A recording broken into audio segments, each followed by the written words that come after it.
Good morning students. आज के इस वीडियो में मैं आपको रेननकुलेसी फैमिली के सामान्य लक्षण, विशिष्ट लक्षण और पुष्पीय लक्षण के बारे में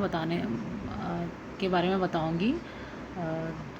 रेननकुलेसी फैमिली को बटर कप फैमिली भी कहा जाता है। रेननकुलेसी का मतलब होता है, राना का मतलब होता है फ्रॉग, तो लिटिल फ्रॉग फैमिली भी कहा जाता है। या इसमें पाए जाने वाले जो इस फैमिली में जो प्लांट्स आते हैं उन्हें दलदलवासी पौधे या मार्शी प्लांट्स भी कहा जाता है। इसके सिस्टमैटिक पोजीशन की बात करें अगर हम रेननकुलेसी की, तो या सिस्टमैटिक पोजीशन या क्लासिफिकेशन की, तो इसका जो डिवीज़न होता है, प्रभाग होता है, वो angiospermae, sub division dicotyledonae, class polypetalae, series या श्रृंखला gamopetalae, series thalamiflorae, order ranales और फैमिली रेननकुलेसी। तो ये इसका सिस्टमैटिक पोजीशन होती है रेननकुलेसी की। अब इसकी हम जनरल कैरेक्टर्स की बात करते हैं। जनरल कैरेक्टर्स में सबसे पहले आता है अक्रेंस एंड डिस्ट्रीब्यूशन। तो इसकी अक्रेंस की वितरण और डिस्ट्रीब्यूशन की बात करते हैं तो रेननकुलेसी फैमिली नॉर्थ टेम्परेट रीजन में, ये जो प्लांट्स होते हैं वो नॉर्थ टेम्परेट रीजन में पाए जाते हैं। इसके अलावा कुछ प्लांट्स मरुस्थलीय रीजन में भी इसके पाए जाते हैं। सामान्यतः पर्वतीय क्षेत्रों तक ही सीमित होते हैं। इसके लगभग 50 जेनेरा और 1500 स्पीसीज़ रेननकुलेसी की प्रेजेंट हैं आज के समय में। इसके हैबिट और हैबिटेट की बात की जाए, आवास, अगर हम काय के लक्षणों की बात करते हैं तो आवास एवं स्वभाव की बात करते हैं, हैबिट एंड हैबिटेट। तो हैबिट एंड हैबिटेट ये जो रेननकुलेसी में पाए जाने वाले पादप होते हैं वो एनुअल या पेरेनियल होते हैं, एक वर्षीय या बहुवर्षीय शाखीय प्रकार के होते हैं। ओनली हर्ब पाए जाते हैं रेननकुलेसी में। इसके अलावा क्लेमेटिस जो होता है रेननकुलेसी में, रेननकुलेसी का एग्जाम्पल है फैमिली का क्लेमेटिस, ये कठलताओं के रूप में पाया जाता है। इसके अलावा एक्टिया और थैलेक्ट्रम की इंटरनल स्ट्रक्चर की बात करें तो इसमें पाए जाने वाले जो संवहन बंडल होते हैं, वेस्कुलर बंडल्स होते हैं, वो बिखरे हुए पाए जाते हैं। वेस्कुलर बंडल्स बिखरे हुए पाए जाते हैं, जैसे कि मोनोकॉट्स में पाए जाते हैं। डाइकॉट इन एक्टिया और थैलेक्ट्रम में पाए जाने वाले वेस्कुलर बंडल्स डाइकॉट के जैसे नहीं होते हैं। सामान्यतः बिखरे हुए पाए जाते हैं और बिखरे हुए वेस्कुलर बंडल्स मोनोकॉट्स के अंदर या एक बीजपत्री पादपों में पाए जाते हैं। अगर हम बात करते हैं लीव्स की, रेननकुलेसी की फैमिली में पाए जाने वाले जो प्लांट्स हैं उनमें पाए जाने वाली जो पत्तियां हैं वो किस प्रकार की होती हैं, तो इसमें जो लीव्स पाई जाती हैं वो एकांतरित होती है, अल्टरनेट प्रकार की होती हैं। एग्जाम्पल रेननकुलस में अल्टरनेट प्रकार की, एकांतरित प्रकार की पत्तियां पाई जाती हैं रेननकुलस में और डेल्फिनियम में। दूसरा, अपोजिट या सम्मुख प्रकार की पत्तियां क्लेमेटिस में पाई जाती हैं। अपोजिट का मतलब होता है कि जो इंटरनोड होता है उसके दोनों तरफ पत्तियां प्रेजेंट होती हैं, कपल के रूप में, पेयर के रूप में पाई जाती हैं। और ये जो पत्तियां होती हैं एक्स स्टिपुलेट होती हैं, अनअनुपर्णी प्रकार की पत्तियां पाई जाती हैं। अनअनुपर्णी प्रकार का मतलब होता है ये जो पत्तियां होती हैं इनमें अनुपर्ण स्टिपुलेट अनुपस्थित होते हैं। उसके अलावा सिंपल होती हैं, साधारण प्रकार की होती हैं, कॉलाइन होती हैं। कॉलाइन का मतलब पत्तियां जो होती हैं वो मुख्य तने पर लगी हुई होती हैं, तो साधारण होती हैं, कॉलाइन होती है। पामेटली कंपाउंड, पामेटली लोब्ड प्रकार की होती हैं। पामेटली मतलब हस्ताकार होती हैं और पालित होती हैं, लोब्ड प्रकार की होती हैं। लेकिन क्लेमाइटिस जो होता है, क्लेमाइटिस के अंदर पिन्नेटली कंपाउंड, पिच्छाकार संयुक्त प्रकार की पत्तियां पाई जाती हैं। इसके अलावा जो क्लेमेटिस होता है, जैसा कि मैंने अक्रेंस इसके हैबिट और हैबिटेट में बताया कि ये जो पादप होते हैं रेननकुलेसी में पाए जाने वाले, ये सामान्यतः शाखीय प्रकार के होते हैं, हर्ब होते हैं। लेकिन क्लेमेटिस जो होता है वो कठलताओं के रूप में पाया जाता है। तो इसकी जो पत्तियां होती हैं क्लेमेटिस की, इनमें ट्रांसफॉर्मेशन हो जाता है, ट्रांसफॉर्म्ड हो जाती हैं टेंड्रिल्स के रूप में। और ये टेंड्रिल्स के द्वारा ये टेंड्रिल्स उससे सतह से चिपकने का काम करते हैं क्लेमेटिस के अंदर। अब इसके हम अगर इन्फ्लोरेसेंस की बात करें कि किस प्रकार का इन्फ्लोरेसेंस पाया जाता है, तो इन्फ्लोरेसेंस या पुष्पक्रम, रेननक्लेसी फैमिली के अंदर जो पुष्पक्रम होता है वो पुष्पक्रम डाइवर्स प्रकार का या पाया जाता है, या विभिन्न प्रकार के पुष्पक्रम पाए जाते हैं रेननक्लेसी के अंदर। तो सबसे पहला इसमें होता है सोलिटरी टर्मिनल प्रकार का पुष्पक्रम, एकल अंतस्थ प्रकार का पुष्पक्रम या इन्फ्लोरेसेंस एनीमोन और नाइजिला के अंदर पाया जाता है। एकल अंतस्थ का मतलब होता है कि शाखा के अंत पर पुष्प लगा हुआ रहता है। दूसरा रेसिमोज रेसिम प्रकार का पुष्पक्रम डेल्फिनियम और एकोनिटम में पाया जाता है। रेसिमोज रेसिम मतलब एसीमाक्ष प्रकार का पुष्पक्रम या इन्फ्लोरेसेंस डेल्फिनियम और एकोनिटम में पाया जाता है। तीसरा सोलेटरी एक्सिलरी प्रकार का पुष्पक्रम पाया जाता है क्लेमेटिस में। सोलेटरी एक्सिलरी का मतलब होता है एकल कक्षस्थ प्रकार का, एक कक्षा के अंदर एक पुष्प लगा हुआ रहता है। उसके अलावा ब्रांच्ड कंपाउंड प्रकार का ब्रांच्ड कंपाउंड पेनिकल प्रकार का पुष्पक्रम पाया जाता है थैलेक्ट्रम और क्लेमेटिस के अंदर। तो इसमें जो इन्फ्लोरेसेंस होता है डाइवर्स प्रकार का होता है, अनेक प्रकार के पुष्पक्रम पाए जाते हैं। एग्जाम्पल के साथ मैंने आप लोगों को बता दिया है। रेसिमोज रेसिम प्रकार का पाया जाता है, सोलिटरी टर्मिनल प्रकार का पुष्पक्रम पाया जाता है, सोलिटरी एक्सिलरी प्रकार का पुष्पक्रम भी पाया जाता है, ब्रांच्ड कंपाउंड पेनिकल प्रकार का इन्फ्लोरेसेंस भी रेननक्लेसी फैमिली के पादपों के अंदर पाया जाता है। अब बात करते हैं इसके फ्लावर की या पुष्प की, कि पुष्प किस प्रकार का पाया जाता है। तो रेननक्लेसी फैमिली में पाए जाने वाले पादपों में जो पुष्प होता है वो ब्रैक्टेड होता है, सैवरंत होता है, ब्रैक्टेड होता है, सहपत्री होता है, ई ब्रैक्टेड प्रकार का होता है, सहपत्रिकाएँ पाई जाती हैं रेननक्लस में और थैलेक्ट्रम में।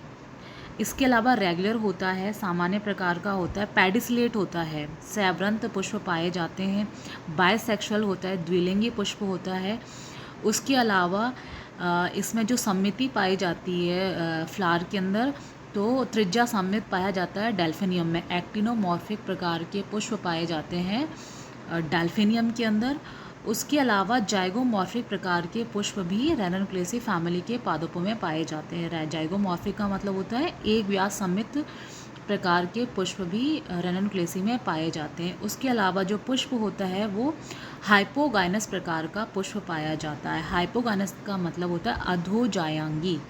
अधोजायांगी का मतलब होता है इसमें जो ओवरी जो होती है या जो अंडाशय होता है वो सुपीरियर होता है, ऊर्ध्ववर्ती अंडाशय पाया जाता है। ऐसे जिन पादपों के अंदर ओवरी सुपीरियर होती है उन्हें हाइपोगाइनस प्रकार के पुष्प कहा जाता है। तीसरा इसमें नेक्स्ट जो फ्लोरल कैरेक्टर्स है, पेरियंथ प्रेजेंट होता है, परिदल पुंज पाए जाते हैं।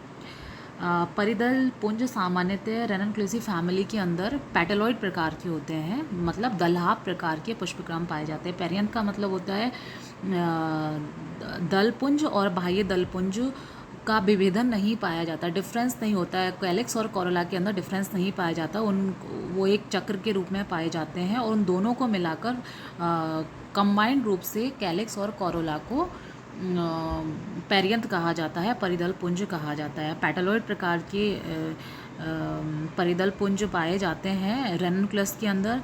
ट्रू कैलिक्स और ट्रू कोरोला एब्सेंट होते हैं। इसके अलावा जिन पादपों में कैलिक्स और कोरोला रेननक्लेसी में ही पाए जाने वाले कुछ पादपों के अंदर कैलिक्स और कोरोला में विभेदन पाया जाता है, तो उनके अंदर जो कैलिक्स होता है, बाह्य दलपुंज जो होते हैं वो पॉलीसेफेलस प्रकार के होते हैं, 5 होते हैं, येलोइश ग्रीन होते हैं, पीले हरे प्रकार के होते हैं और उनके अंदर उनका जो एस्टिवेशन होता है, जो विन्यास होता है वो कोर शादी प्रकार का विन्यास पाया जाता है, इम्ब्रिकेट प्रकार का विन्यास पाया जाता है कैलिक्स के अंदर या बाह्य दलपुंज, और नेक्ट्री प्रेजेंट होती हैं। कोरोला जो होता है, दलपुंज होते हैं वो भी 5 होते हैं संख्या में, पॉलीपेटलस होते हैं, येलो होते हैं, पीले प्रकार के होते हैं और उसके अलावा इनके अंदर जो विन्यास होता है वो भी इम्ब्रिकेट प्रकार का कोरशादी प्रकार का विन्यास पाया जाता है कोरोला का या दलपुंज का। अब बात करते हैं एंड्रोशियम की कि रेननक्लेसी के पादपों में किस प्रकार का एंड्रोशियम पाया जाता है, एंड्रोशियम या पुमंग किस प्रकार का पाया जाता है। इसके अंदर जो पुंकेसर होते हैं इनफाइनाइट होते हैं, असंख्य होते हैं संख्या में, पुंकेसरों की संख्या सीमित नहीं होती है। उसके अलावा जो एंड्रोशियम होता है वो पॉली एंड्रस प्रकार का होता है, पृथक पुंकेसरी प्रकार का होता है। जो पुंकेसर होते हैं वो असंख्य होते हैं, स्वतंत्र प्रकार के होते हैं, एक दूसरे के साथ जुड़े नहीं होते, अलग अलग रहते हैं। और ये जो पुंकेसर होते हैं वो सर्पिलाकार क्रम में विन्यासित रहते हैं। सर्पिलाकार क्रम का मतलब स्पायरली अरेंज्ड रहते हैं। इसके अलावा ये जो पुंकेसर होते हैं वो एक्सट्रोज प्रकार के होते हैं, एक्सट्रोज मतलब बहिर्मुखी प्रकार के होते हैं और आधार लग्न रहते हैं, आधार से लगे हुए रहते हैं। बेसी फिक्स्ड प्रकार के पुंकेसर पाए जाते हैं। तो एंड्रोशियम कैसा हो गया, इनफाइनाइट प्रकार का हो गया, असंख्य पुंकेसर पाए जाते हैं, सर्पिलाकार रूप से व्यवस्थित रहते हैं और स्वतंत्र होते हैं। तो जो एंड्रोशियम होता है वो किस प्रकार का होता है, असंख्य पुंकेसर होते हैं, स्वतंत्र होते हैं, स्पायरली अरेंज्ड होते हैं। तो इस प्रकार का एंड्रोशियम पाया जाता है रेननक्लेसी फैमिली के पादपों के अंदर। और जो एंथोलोप्स होते हैं वो संलग्न होते हैं, द्विकोष्ठकीय होते हैं और एक्सट्रोस प्रकार के होते हैं और लंबवत रूप से स्फोटित होते हैं। अब बात करते हैं गाइनोशियम की कि किस प्रकार का जायंग पाया जाता है रेननक्लेसी के पादपों के अंदर। तो ये जो इसमें जो जायंग होता है वो मल्टी कार्पलरी प्रकार का होता है, बहुअंडपी प्रकार का जायंग होता है। मतलब एक से अधिक अंडप पाए जाते हैं, पृथकांडपी होते हैं और ये जो अंडप होते हैं वो एपोकार्पस प्रकार के होते हैं, एक दूसरे से स्वतंत्र होते हैं। लेकिन डेल्फिनियम और एक्टिया के अंदर जो गाइनोशियम होता है वो मोनोकार्पलरी प्रकार का गाइनोशियम पाया जाता है, एकांडपी प्रकार का। सामान्यतः गाइनोशियम मल्टी कार्पलरी होता है, बहुअंडपी प्रकार का होता है, लेकिन डेल्फिनियम एवं एक्टिया के अंदर जो कार्पल्स जो गाइनोशियम होता है वो मोनोकार्पलरी या एकांडपी प्रकार का पाया जाता है। एपोकार्पस होता है, पृथकांडपी होते हैं, अंडप स्वतंत्र होते हैं, पुष्पासन पर सर्पिल क्रम से विन्यासित रहते हैं अंडप। और जो ओवरी होती है वो सुपीरियर प्रकार की ओवरी पाई जाती है, सुपीरियर प्रकार की ओवरी पाई जाती है रेननक्लेसी के पादपों के अंदर। जैसा कि हमने शुरू में बताया था कि जो फ्लावर होता है वो हाइपोगाइनस प्रकार का होता है, और हाइपोगाइनस का मतलब जो ओवरी होती है वो कैसी होती है, सुपीरियर ओवरी प्रेजेंट होती है, तो ओवरी सुपीरियर होती है। इसके अलावा जो नाइजेला होता है उसमें जो जायंग होता है, जो गाइनोशियम होता है वो 4 से 5 अंडपी प्रकार का होता है, टेट्रा टू पेंटाकार्पलरी प्रकार का होता है और सिनकार्पस प्रकार का पाया जाता है।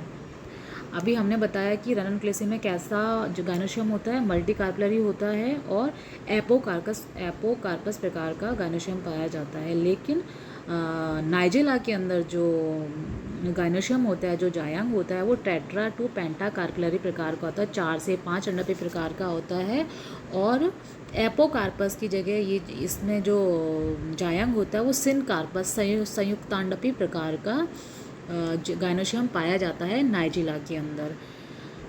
और इसमें जो प्लेसेंटेशन होता है, जो बीजांडास जो होता है वो एक्साइल प्रकार का प्लेसेंटेशन या स्तंभीय प्रकार का बीजांड विन्यास से पाया जाता है। लेकिन डेल्फिनियम में और हेलिबोरस में जो प्लेसेंटेशन होता है वो मार्जिनल प्रकार का, सीमांत प्रकार का प्लेसेंटेशन पाया जाता है।